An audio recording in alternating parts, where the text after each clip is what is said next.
Hi, welcome to the Codependent Knitters Knitting Podcast. This is my friend Lisa. And this is my friend Dawn, and we're coming from Sarnia, Ontario. Yeah, and this is episode 34. If you're new to us, thanks for joining. And if you've been here for a while, thanks for coming back. Welcome back. We're going to try and keep this really short today. We don't have a ton of chit-chat. But I just first want to mention a little thing we did that wasn't knitting related. We put it on Instagram, but I know not everyone follows us or uses Instagram. We mentioned before that Lisa made these little containers of, well, this is just the label, but these little containers of hand salve. And it's a beeswax based hand salve, right? It's like a solid. I'm putting it on right now. I'm not an evil. Yeah. So a few friends wanted some, and she was making a batch. So I went and helped her because really it's so fast and easy. There's nothing to do. So we'll put the recipe on the screen. It was 3 ingredients. 3 ingredients in a container: beeswax, mango or shea butter. We use shea butter. Yeah. And avocado or coconut oil. Yeah. And we used avocado oil. Yeah. And it's very fast. Like in less than 15 minutes, you're done. It depends. If you use a double boiler, we use a microwave. If you use a double boiler, sometimes it takes longer. Okay. But I was microwaving today. Yeah. And so the recipe that we're showing made enough to make 10 of these little, they're good sized little tin. I think they were 30 gram, 1 ounce tins. Yep. And yeah, perfection. So if you want to try making some yourself, it's just excellent. The only thing is, in the summertime, don't keep these loose in your purse in the car because they will liquefy in the heat. If you keep your purse with you, like I often have one in my purse, if it goes in and out with me, that's okay. Yeah. But don't let it fall out and fall under the seat. Or in your knitting bag, and you leave a knitting bag in the car. Right. Like you'd have to put it in something watertight. It just don't leave this in your car because it will leak. So at home or in your purse.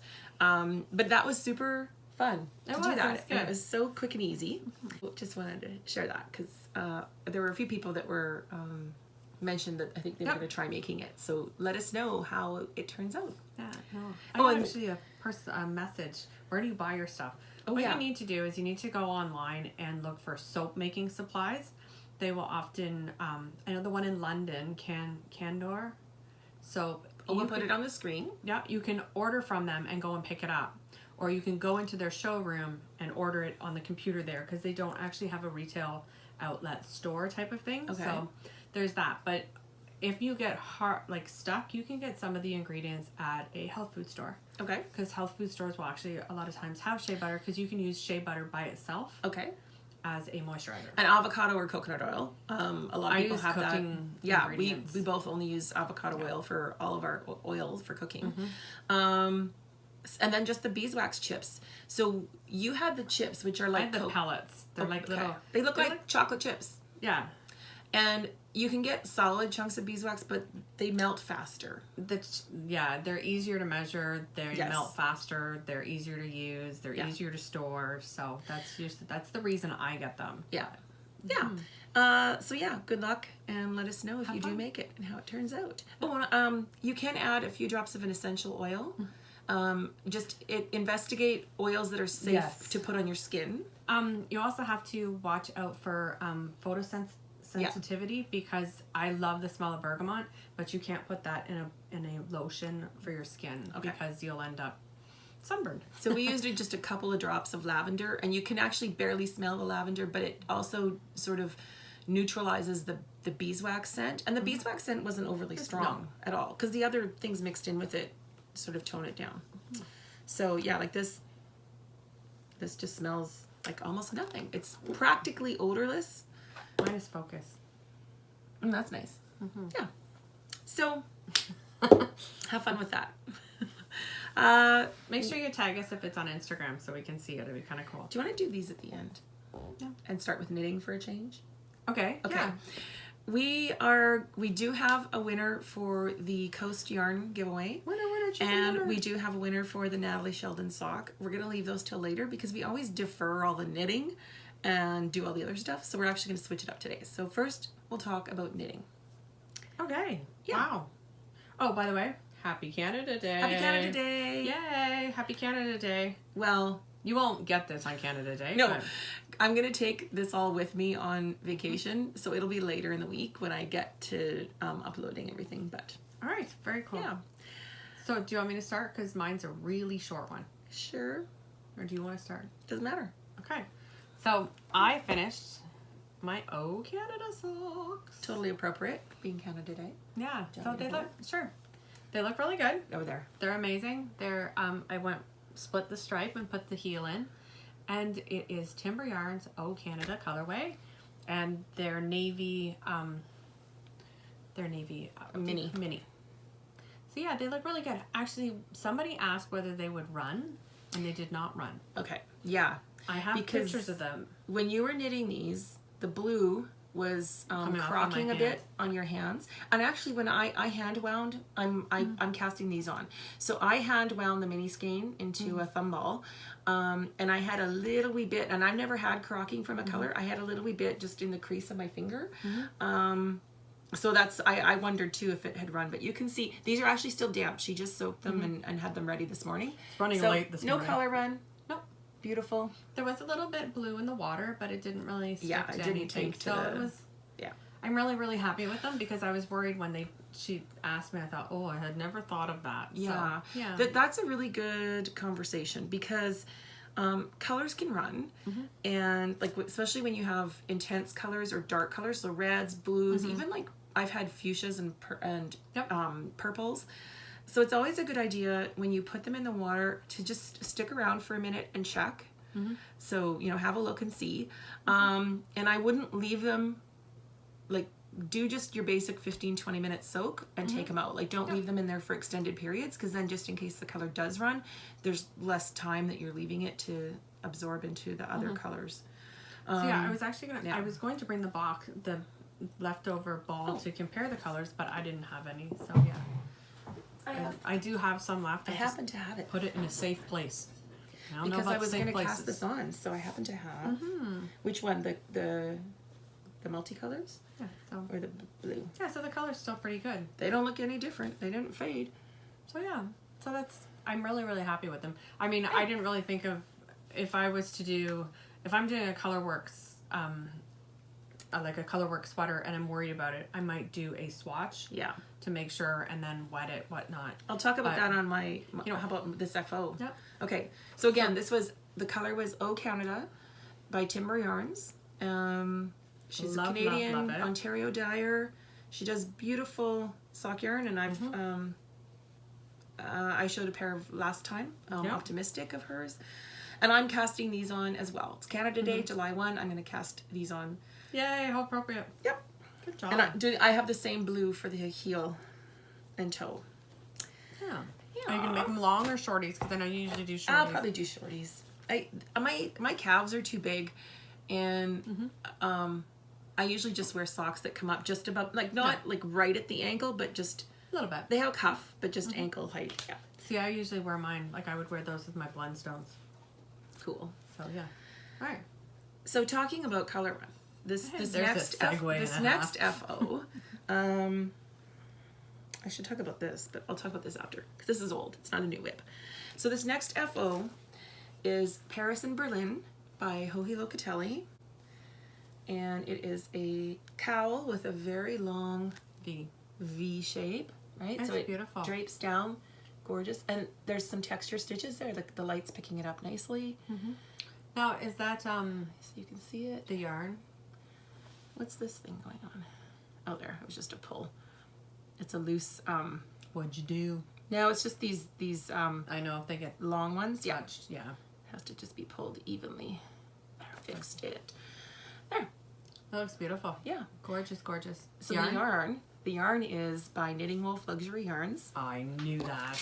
It's the Lewis's No Bully Blues color, which he gave us last year as a gift. Absolutely for the gracious, yes, and generous gift. Thank you, Barry. This is this an MCN? No, this is Sock It To Me Baby, which is a 70. Oh yeah, it is MCN. It's a 70-20-10 merino cashmere nylon. So Lewis's No Bully Blues. It feels like heaven, and it's beautiful. Oh, it's amazing. And remember I said last time, like in the skein, it looks like it glows. Like, doesn't it? It just looks like there's When I was knitting with it, and I just did the stocking stitch hats, which I wear all the time, I just couldn't believe the depth of the color and the dimension of the color. Yeah. Like, it's just phenomenal. It's amazing. Phenomenal. So this cowl is gorgeous. That's beautiful. I know. That'll go with all your coats, too. It goes with anything. Good thinking. I know. And it's Good job. lightweight, so even for summertime, if you just want, like, instead of a little scarf, it just fills in beautifully. I love it. It's beautiful. Yeah. Maybe I'll just wear this now. I'll talk about the other thing after. So this was a colorway that Barry created for Louis, who is Louis Boria, who's Brooklyn Boy Knits. Say that 3 times real fast. There's a lot of alliteration there. Last year for the Hat Not Hate campaign, which they are doing again this year. So the color was available to purchase only through Brooklyn Boy Knits' website. Yep. I know he has continued to dye more batches. I don't know if there's any currently. You could contact Barry or Louis if you were interested in this color. It's gorgeous. So speaking of color run, initially I talked about wanting to do You're going to do brioche with a natural color. So I swatched just to see if this would run. So this was my little swatch, and you can see absolutely zero dye run. So I was like, right on. When I soaked this one, the water was just faintly tinted blue. So again, it may not have run into the white if I had used it, but I would, you just never know. So you just have to be really cautious. Yeah.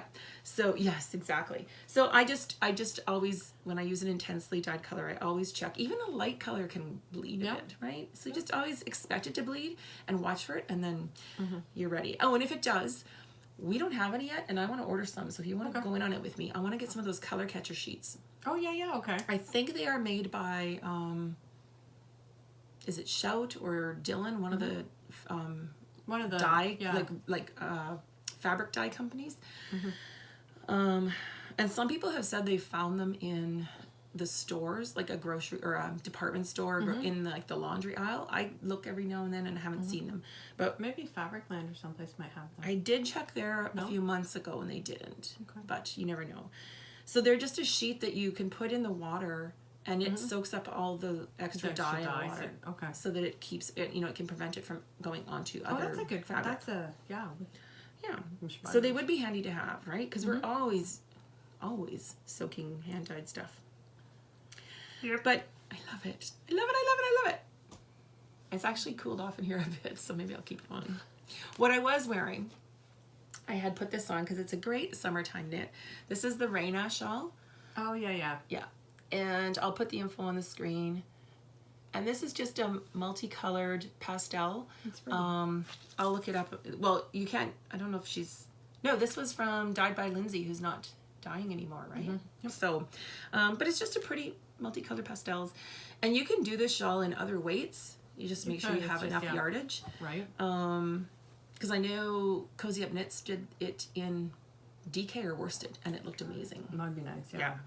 So it's super easy. I would say it's definitely beginner level because it's just yarn overs and knit 2 togethers and a basic triangle shawl. Very cool. Yeah. Great. Okay. I talked about this. I finished Haddana. I showed it last time and it was almost done, but I did wash it and block it just to shape it and flatten out the cable a bit. I wasn't going to put the little tassel on the corner, but I might, because it just might give it some interest and weight, to pull it down.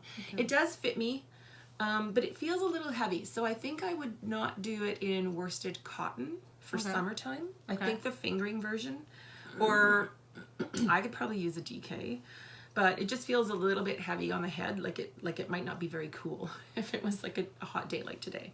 So it was, but this was my sort of test for the pattern to see how big you needed, fit, dimension, everything else.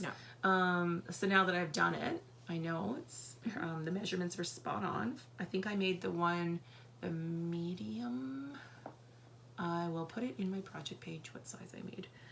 But I think I did the medium, just thinking it would probably stretch out, and I have a big head anyways, so love it. Big head. It's a great pattern. This is so easy. And we mentioned before, it's Haddana by Denise Bayron, And you can wear it as a cowl. You can use it, how did she have it? Like if you had a lot of hair, like where you have it up in a big bun, or people with like really curly or thick hair, she shows you how to wear it. And she actually has a video that tells you how to style it, because you can wear it as kind of like more of a head wrap, like to cover your hair, as opposed to just a bandana. It's really versatile. And it's a fun, easy knit. You could probably tuck the tail back in. Yeah, you totally could. Yeah. Yeah. What next? Socks? Socks. Okay, well you just did self-striping. Sock it to me, baby. So let me talk self-striping. If you are on Instagram, you already saw a picture of these. These are Neapolitan by the Cozy Knitter. Perfectly named. And she does amazing self-striping yarn. Like they're just, she has some really nice colorways. And this was a set that had a matching mini. She sells most of hers as sets, doesn't she? I think maybe all of them.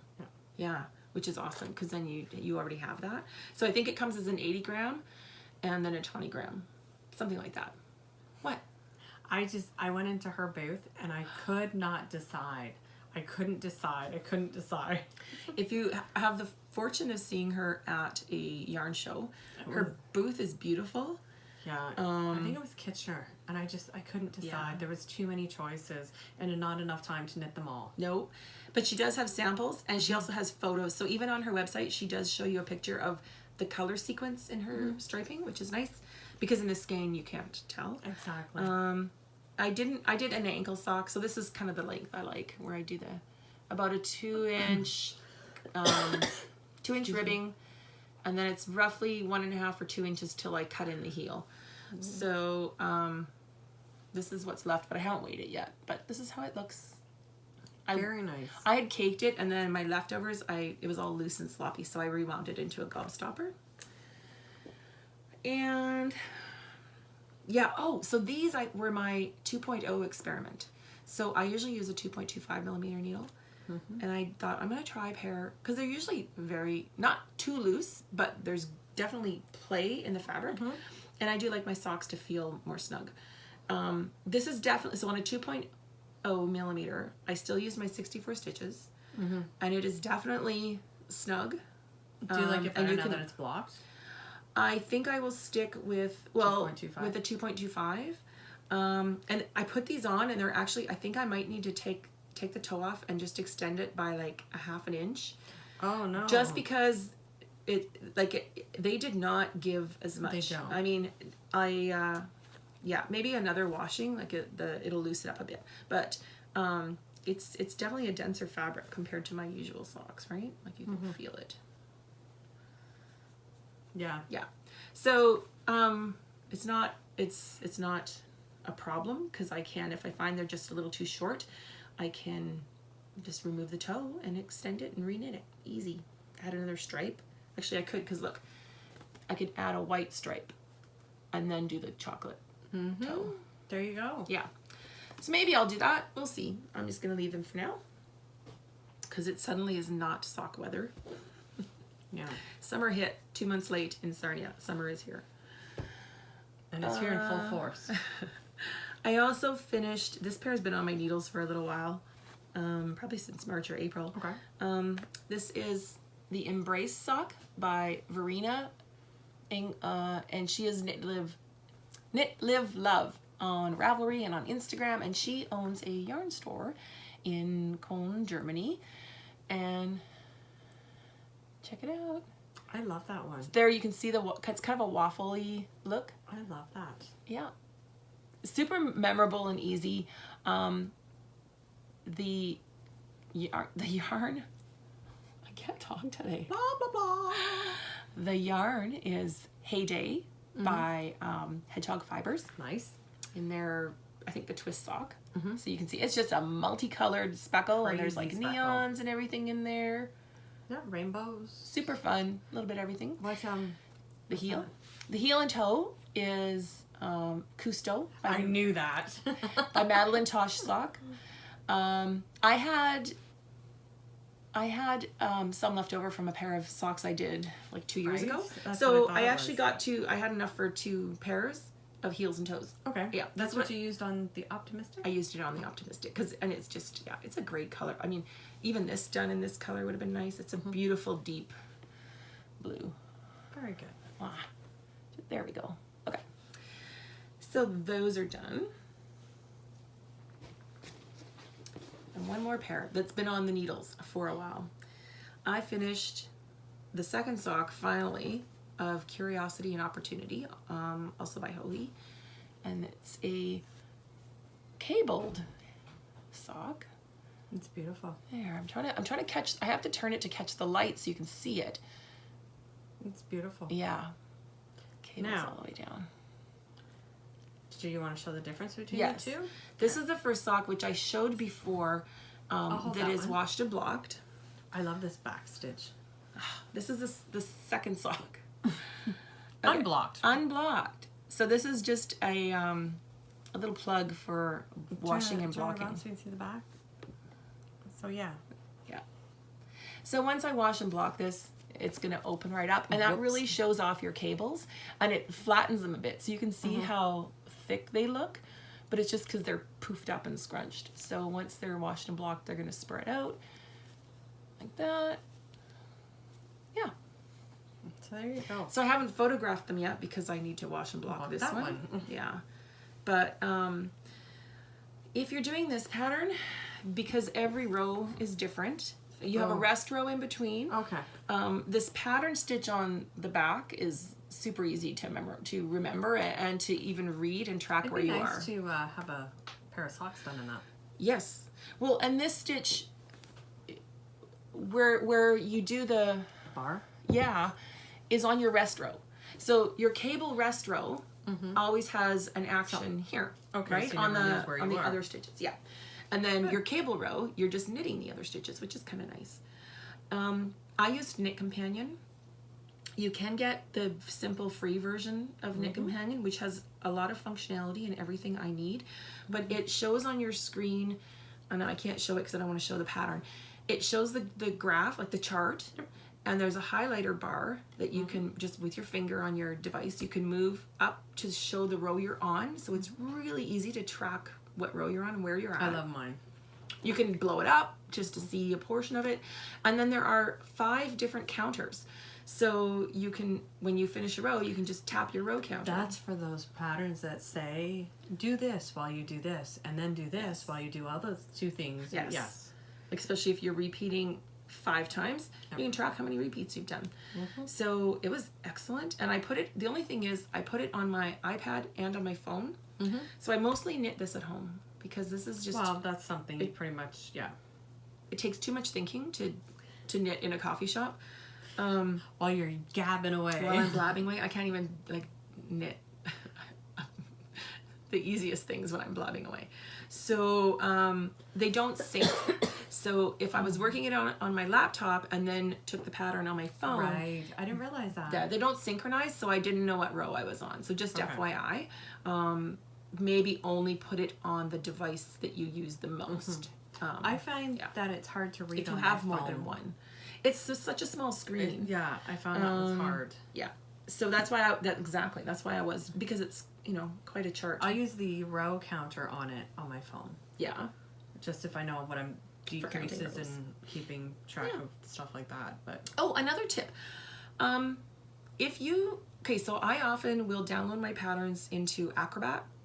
I got the Adobe Acrobat Reader on my iPad, and I'll download them, and then you can export them into Acrobat.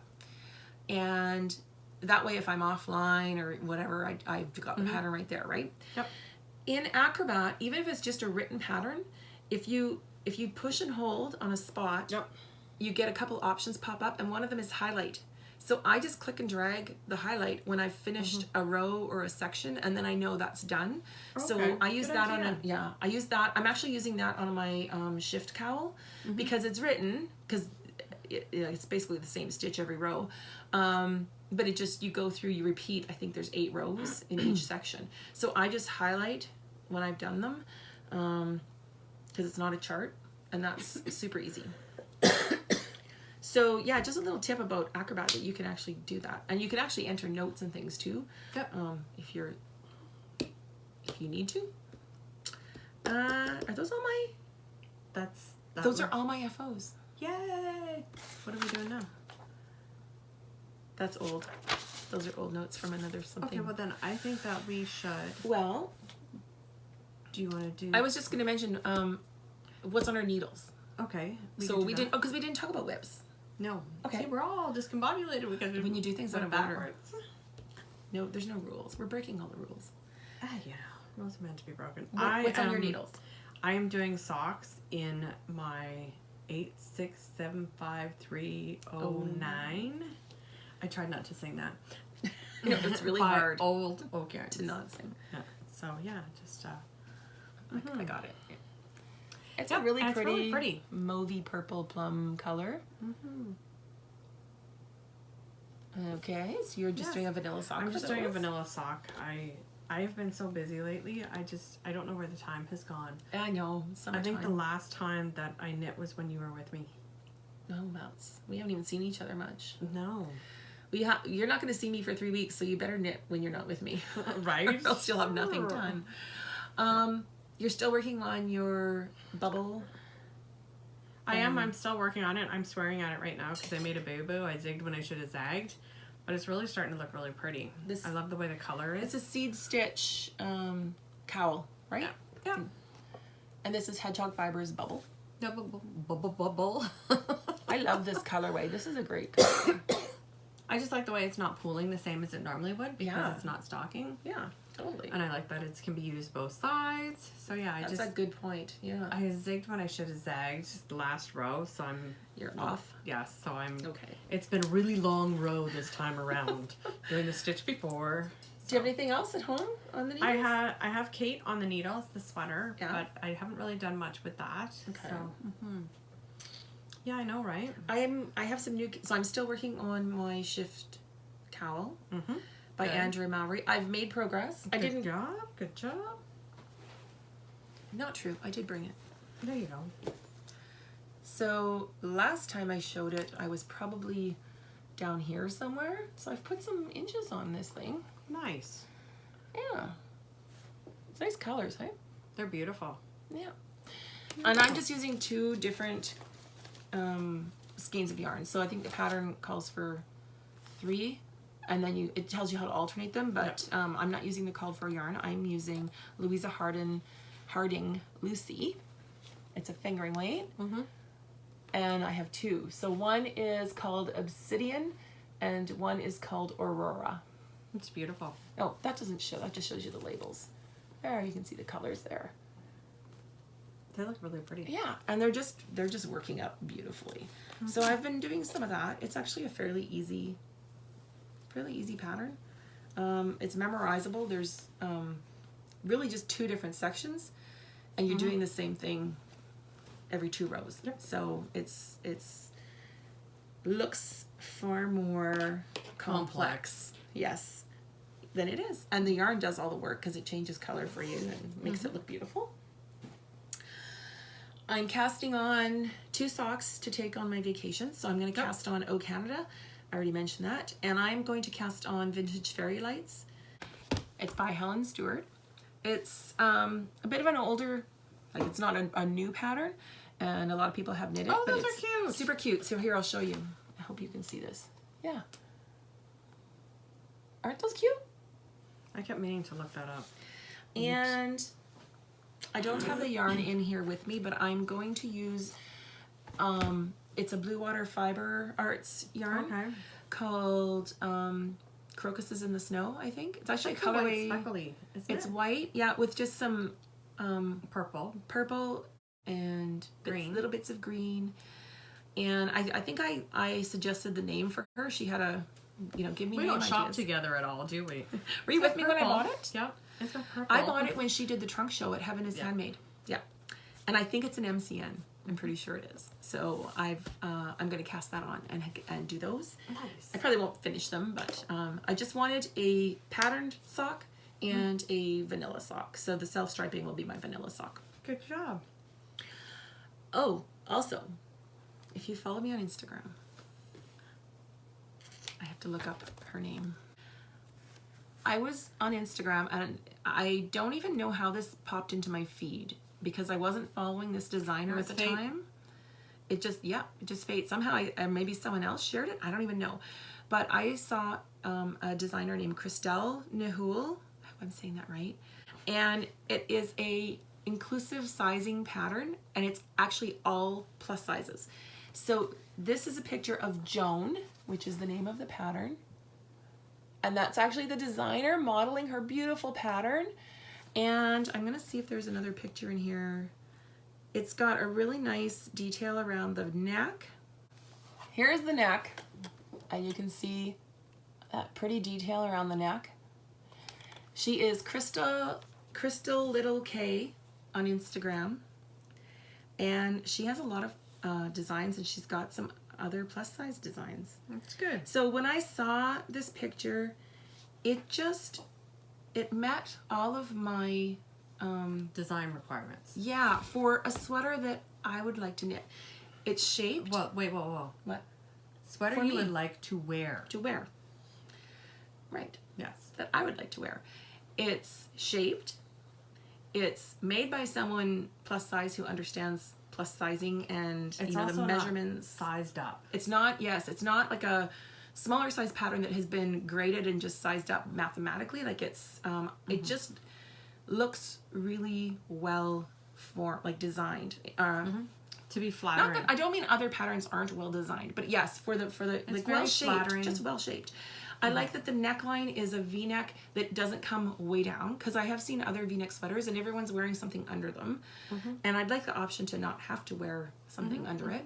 And also the neck, like on a regular t-shirt, it doesn't come way out to here. So if you're a plus size gal, your bras are often a little more substantial because your girls need support. And if your neck is too wide, like I don't like bra straps hanging out. I don't like to have to wear a tank top to cover up the bra straps because the neck is too big.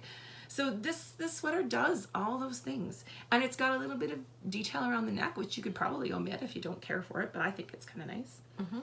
It calls for DK weight. The yarn she used was, it had a high alpaca content. So it looks not fluff, well, because the alpaca gives it some loft, yeah.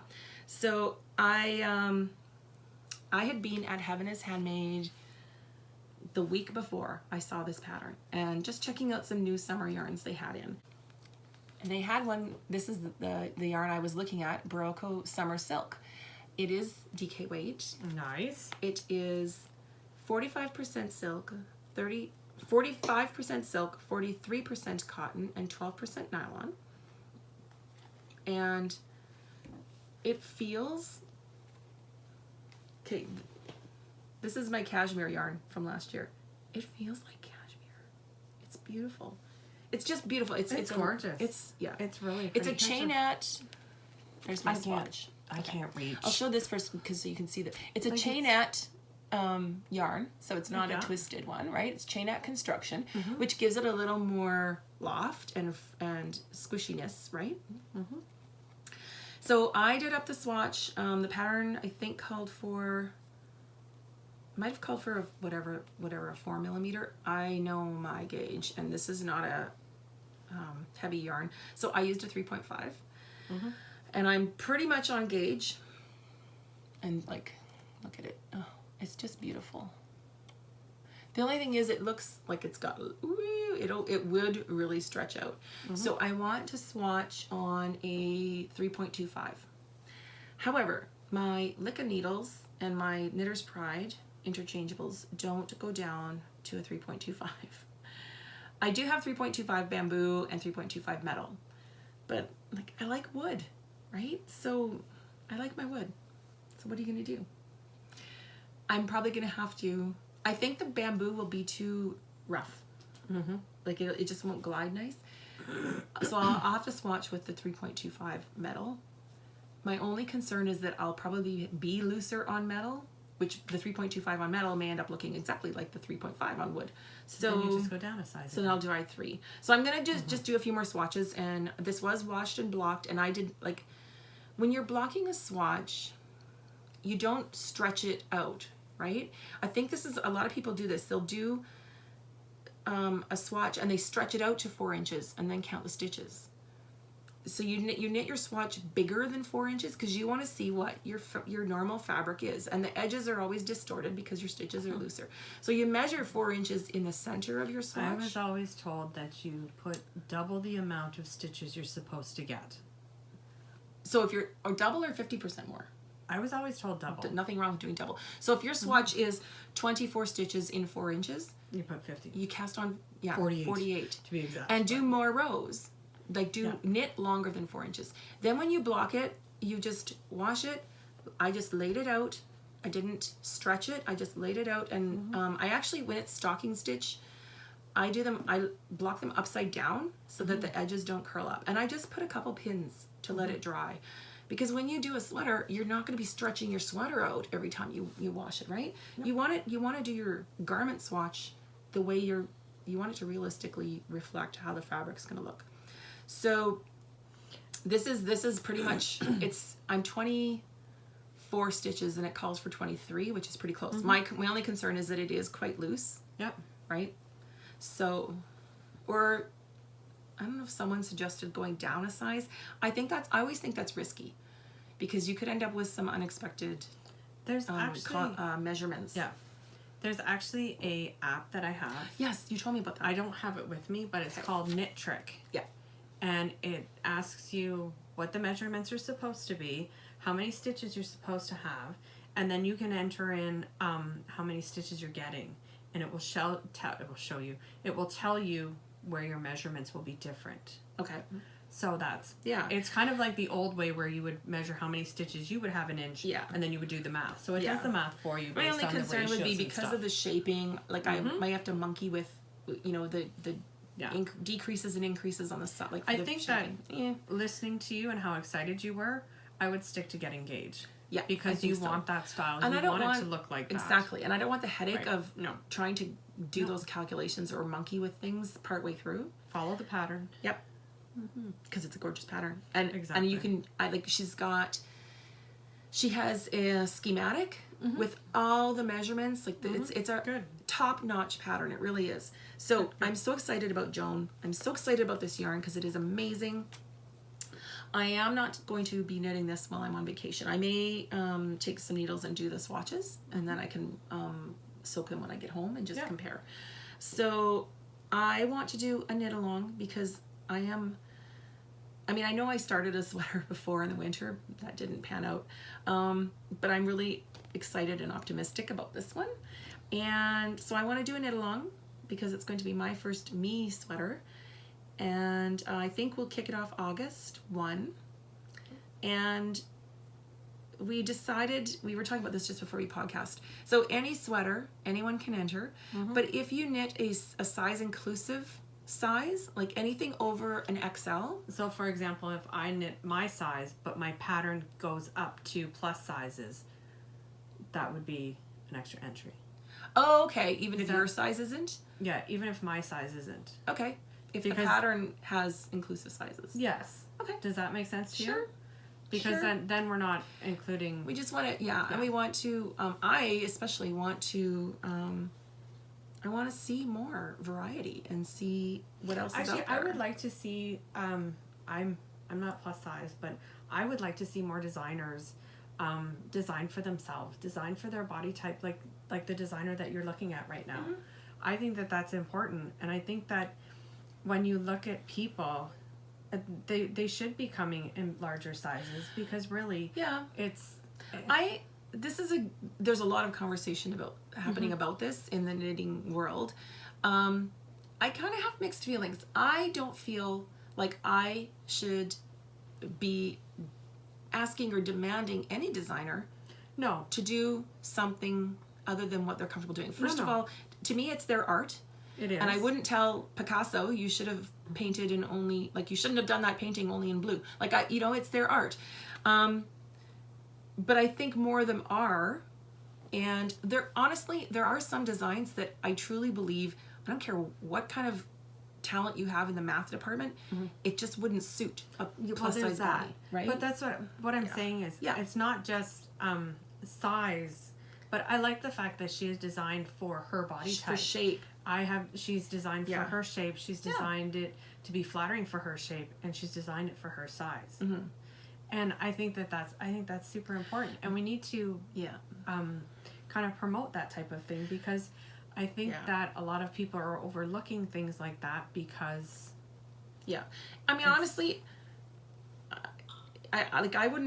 someone who's like a size 8 isn't gonna know how to fit a size 24, and I wouldn't expect them to. But you know what's exciting is that there are a lot more designs now. There are already, this isn't a new thing. There are already many established, very talented designers, well-known designers who knit inclusive sizing, or who put out inclusive sizing patterns already, okay? But there's just more coming out now. And you know what I love is that there are people like this designer who are photographing plus size models wearing their patterns. And that's nice, because that was kind of a gap for me when I looked at other patterns, is that even when I looked at projects, it was hard to find pictures of people wearing, like plus size people wearing them, so that I could see how does that look on a body that's kind of like mine. And a lot of people knit them but don't like to post pictures of themselves. And so they would have in their comments that they knit whatever size or whatever, or they'd have a picture of the sweater laying flat and not of them or someone wearing it. So I love that we're seeing more photographs of plus size models and plus size knitters wearing their work, and go for it. You know, and I'm gonna tell you right now, when I knit this sweater, I will show a picture of me wearing it. Absolutely. And I think it's just exciting because I'm seeing a lot more of that in my Instagram feed now, and I love it. So just thanks for all the people that are doing that work to give us more options in sizing and in designs and styles. And it's wonderful. Because honestly, Lisa, 2 years ago, I thought I'm just going to always knit shawls and socks, because there's no sweaters out there that are either in my size, that I like, that are in my size, or that I think would look good on me. And that has really changed in the last year. So okay. So we'll put the information when we get closer to August about just the I don't like calling them rules, the guidelines for this knit along. But we will open a chat thread, and I'll try and do that sometime soon, maybe by the time you see this. This is a good idea. Share a chat to share pattern ideas. So if you have knit, or you're planning on knitting, or you know of any size inclusive patterns, we'll make a chat thread just for that. So please come and tell us what you know, and share some patterns for everyone in the group to see. So you know what, I agree with you though. When you look at project pages and there it is laying flat. And even with a shawl, it's hard to tell. Anything, because I look and I'm like, oh, what is that yarn? Oh, that doesn't show me what the 3-dimensional thing would. Oh, and I should add, in the Ravelry thread, if you know how to magic link, so that what that does is there's instructions right above where you post that tell you how to do that, to magic link to the pattern page. So if someone's reading your comment, they can just click on it and go right to that pattern page. You can also magic link to a pattern that's not on Ravelry. So some designers post their stuff outside of Ravelry, or on their Etsy page, or on their website. You can magic link and just copy and paste in a URL, and that will still then magic link to that site. So just FYI, the magic links, if you know how to do them, are really handy. There probably are even videos on Ravelry or on YouTube that tell you how to do it. It just makes it easier for people, and then they can go directly to the source and see that pattern, or buy it, or whatever. If it's free, they can download it. So I'm super excited about that, and I just talked about that for way too long, but so much to say. I'm excited. This is just beautiful yarn. I'm just checking to see if I had anything else. I don't. I talked about all the things I'm casting on. My notes are done. There's nothing else to look at on the notes page. Okay, what did you want to go over these? Okay, before we draw the winners, we have some new, so we've just finished 2 make along threads. I know we wrote knit along, but if it's something you can crochet to, you're always welcome to enter crochet projects. But we have some new ones starting. So today, July 1, I will put this up on Ravelry, our Love Local 2019. So this is our 3rd year doing our Love Local knit along. make along. And I'll put the criteria. I think I already started it and just wrote coming soon and locked it. Did I? I can't remember. I thought of doing that. Anyways, it is your criteria for entering are that, okay, you can enter if the yarn is from an indie dyer. Or purchased at a local yarn store or a small yarn shop. Okay, so it what we mean is not the big box craft stores. So materials from a small business / Etsy shop / even if it's online, as long as like a small independent business, yarn business or dyer. And the pattern has to be the pattern has to be like a small an independently published pattern. Okay, so not something out of a book, but something that that the designer has published independently, so that, you know, we want to promote them and also have you know, the purchase of that design go directly to them, like, so it just supports them. And again, we will make a chat thread so you can tell us what you're planning on knitting, show us your whips, show us your works in progress. We love seeing that. Even show us some of your favorite indie dyers or indie. We'd love to see give people ideas. Because it's just promoting the whole love local theme. And that's also, you can chat in those threads, so because we're not picking prizes out of those threads, so it's just great to see the conversation there. So that's kicking off, or will be kicked off by the time you see it. And then I've been talking for how many months about a crochet. I still haven't decided on what I'm going to do a shawl. I am going to do a shawl. I haven't decided which one, because there's actually, I've been looking and finding a lot. So I'm going to do a shawl. We're going to do a crochet make along. That's kicking off July 1, or it already is now. And the criteria for that will just be anything crocheted except dishcloths. We're just going to exclude dishcloths because, like, you can craft those out in an hour. But shawls, blankets, baby blankets are so easy and fun in crochet.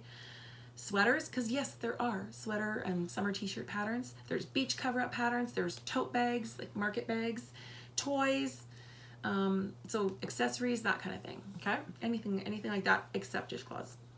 And that'll go till the end of September as well. And I gotta get my crochet groove back going. And then coming in I think we said August, we are going to be doing our fall shawl knit along. And that'll probably go, I think we said August, September, October. And we are going to be highlighting the Gowla shawl by Erin Designs. And if you knit that shawl, you'll have a double entry. So I'll make the chat thread for that as well. So that you have time to check out that pattern and also, you know, source yarn. And we'll kick it off August 1. So this will be no whips, I think, for this one. A new shawl starts sometime on or after August 1. Good call. And we hope you'll join us with the Gowla shawl. I think it's just got lovely texture, and I think it'll be beautiful for a fall, winter shawl. So if you knit it now, and you'll have it ready to go when the weather cools off. Perfect. Yeah. And that's all for new make-alongs. And now we get to the good part. Drum roll. Oh my gosh. Okay. Back to the good part. There's a video. I might be able to link to it in the show notes. Sorry, you know what? That sounded like pop-up video. No. Back to the good part. There's a video. If you just search YouTube for Back to the Good Part, Michael Bolton, and was it Pirates of the Caribbean? It's like, it's this song that I guess they wrote about Pirates of the Caribbean.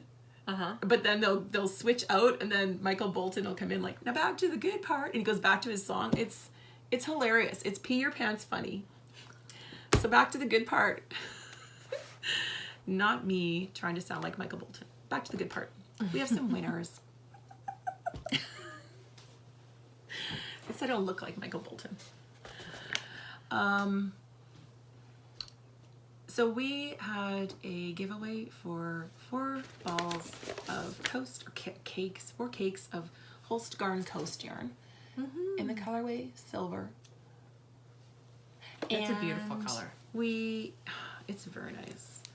It's very nice. We asked everyone That was Borat. Could you tell? We asked everyone to tell us a story in the theme of knitting and friendship. Because that's the best part of us doing this podcast. Exactly. So we had a lot of entries. I still have the last a few days worth to read, but I've going through it. I'm reading all of them. Good we both job. are. Yep. And it's just lovely to see all these comments. There are a few people that don't have local tangible people to knit with, right? Like they're online, and that's why they're watching podcasts, and they're in Ravelry communities and whatever. And I was quite inspired because some people had started their own knitting group. Exactly. That's an really option. Good. That's an option. We have a few and read through the comments because other people have already done that or have some great ideas on how to do that. But to give you some ideas, your local library. Libraries are trying to do new things because they want to get people in. The demand for physical books is going down. They're trying to do expand their offerings. Talk to a local library about a time that it's quieter in the library, and do they have a space where you can seat a group of people, because they can help you advertise and promote it. And once you get people coming out, and if you're experienced enough to teach people how to get started, that's even better. Although you don't want to teach 15 people at once, but enable some new friends. Exactly. Can't find people who knit? Create some.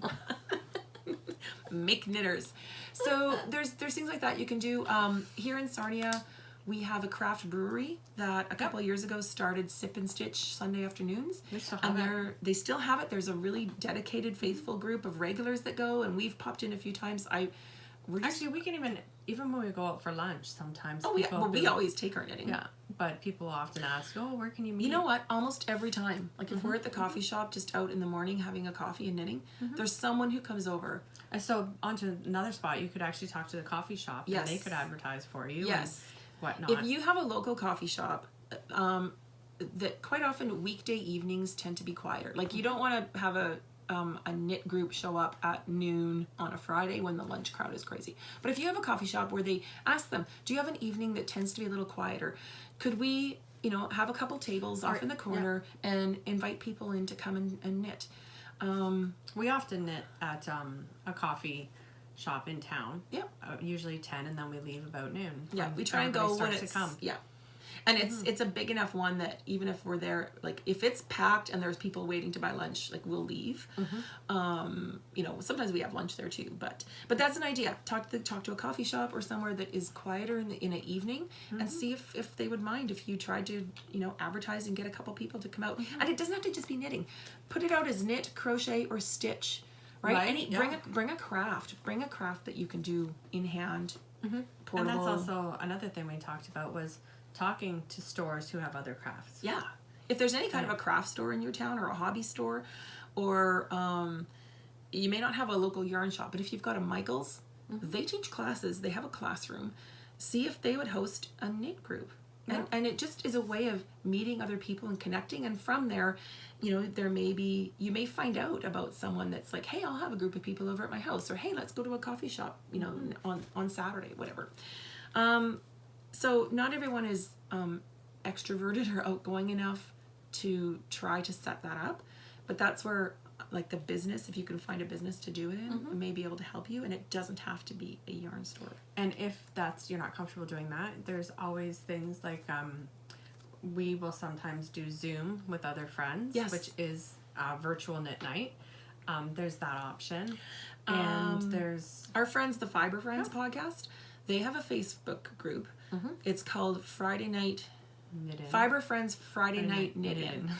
And every Friday evening from 6 to 8, Louise hosts just a live knit and chat.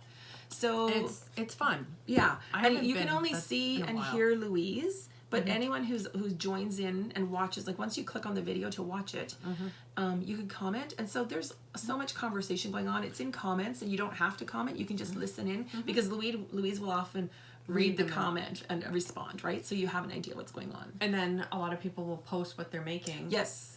And, a lot of people comment on that. And, it's a good way to start a conversation. Yeah. And also in Ravelry, you can search, like if you go into the groups page, you can search in there. There are groups, there are people who have made groups for geographical areas. So it may not be in your town, or you could start a group and see if people find it, and it may take a while, but maybe after a few months, someone else will find, oh, the knitting group in this town or this county, or, you know, southwestern Ontario, whatever it may be. There's just, you know, if you really want that and you don't have it readily available, try making it, make it happen. Yeah, so that's I like those shirts. Have you seen those shirts? It says I'm very introverted, but ask me about knitting. I've seen those. Or I'm introverted until you ask me about plants. Well, and or that's something another like thing. that. Like, take your knitting. If you go out for lunch, or you go out, you know, somewhere, the waiting room in your medical clinic, whatever it may be, the dentist's office, take your knitting, because one of these days there'll be someone else there, and you know it happens to me all the time. Oh yeah. And someone will be like, "Oh, what are you knitting?" And then, you know, I'll say, "Oh, I'm knitting socks," because that's usually what I take. And my next question is, do you knit or crochet? And include the crochet if you're knitting, because you know what, they're not mutually exclusive. Like they can be friends. Yes, you can. Yeah. And a lot of people are multi-crafters. So you may have stitching people, you may have people who sew, and I think people who already do one craft like that, like a handcraft, I think there's just, you have you're open to trying other things. and an aptitude for an interest, using your hands in a different way and trying a new one too. So you never know. Someone might teach you to crochet, and you might teach them to knit or whatever. So good luck. We hope that you can make that happen, and thank you for being part of our world and our Ravelry group and our virtual friendship and our community. We're really happy that, and we hope that you find that with us. So the winner. God, I wish we babbled on and on about that. The winner, we drew from all of the winners. We used Siri, who chose number 63. And number 63 turned out to be Barbie Ruth, who is from Thunder Bay. Yay! Hello, Ontario. Hello, Barb. Happy or Canada Barbie. Day. I'm not sure which you go for. You get in touch with us, and we will get this out to you in the mail. It may not get mailed out till I get back in July. We'll see, because I've got all the shipping stuff and I'm away. But get us your mailing address, and we will get this beautiful coast yarn out to you, Barbie Ruth.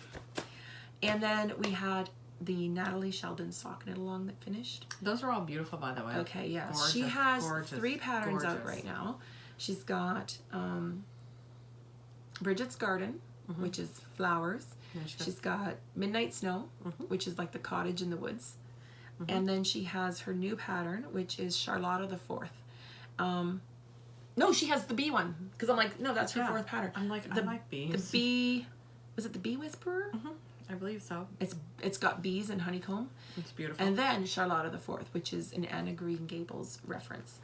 So we had 12 entries for that, and Siri selected number 11, who was Debbie Knits 5000. Debbie has knit a few pairs of Natalie socks. Yep. So, and it was actually her Charlotta the Fourth. I'll put a picture on the screen. Congratulations, Debbie. And for a prize for you, Debbie, we have this skein of Sweet Georgia Tough Love sock. The colorway is called Sugar Shack, and you can see it's like burgundy garnet, some browns, and cream. This is actually a skein that I won a long time ago when I first started watching podcasts. I won it from the Fiber Friends, and I thought, you know what, I'm going to share the love and pass this along. So we will get us your address, Debbie, and we will get this out to you. I think she was also in Ontario. Brantford or Brampton, one of the B ones.